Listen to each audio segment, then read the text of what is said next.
Coach, let me ask you this question because I've been asked this question before on the show and in the chat. Uh, what do you think about the whole notion that coaches hold back plays? What do you think about that? Do you think he has a whole different playbook for playoffs that he's holding back plays? My estimation, I'm like, listen, go ahead.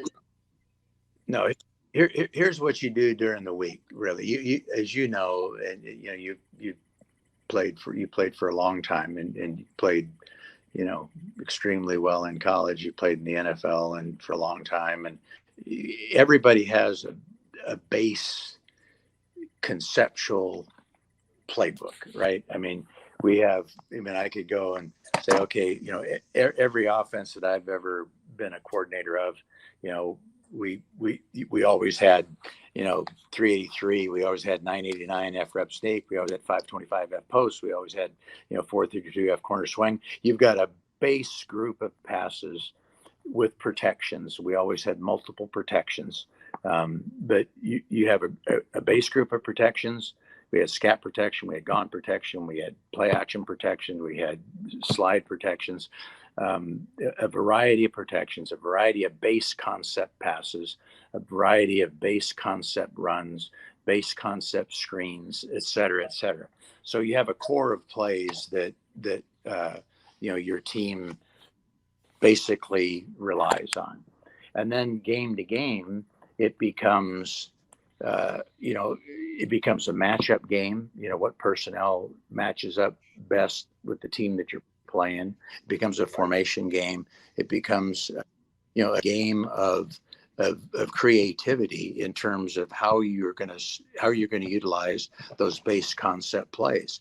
And then maybe there are some other runs or some other passes or some screens that particularly take advantage of the defensive scheme that you play. So you game plan scheme and you game plan personnel. So there are new plays each week, and some coaches have a lot of new plays. I had the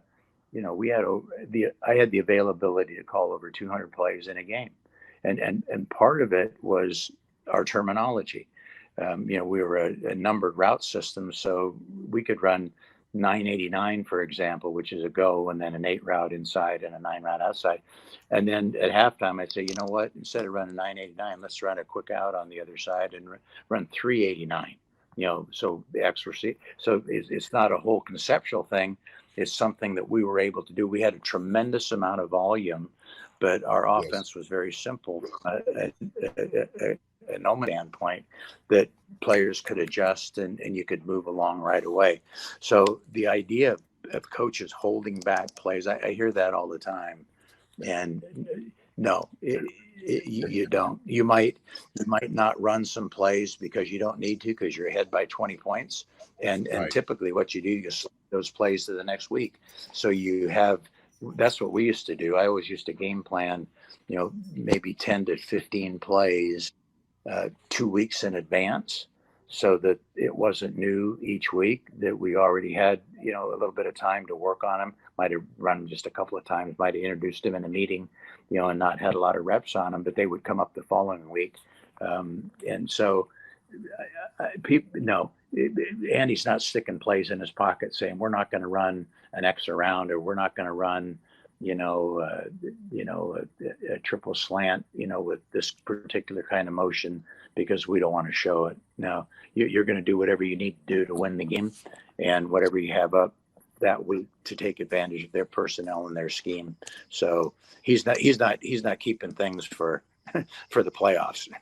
What they have is what they have, and what they run is what that coaching staff thinks is the best thing to beat the team that they're playing that particular day. Yeah. I tell you, I agree with you, and I said the same thing. I was like, it doesn't make any sense to do that. The whole, like, you're trying to win the game. That's the whole objective, right? That's the whole objective, to win the game. So why would you handicap yourself, right, or hamstring yourself, and potentially not win the game because you're sitting there trying to hold plays back for future games down the road? No, it didn't make any sense. Hi, everybody. Thanks for watching. Subscribe here to get the latest from the show. Also, be sure to check out the best clips from Chief Concerns.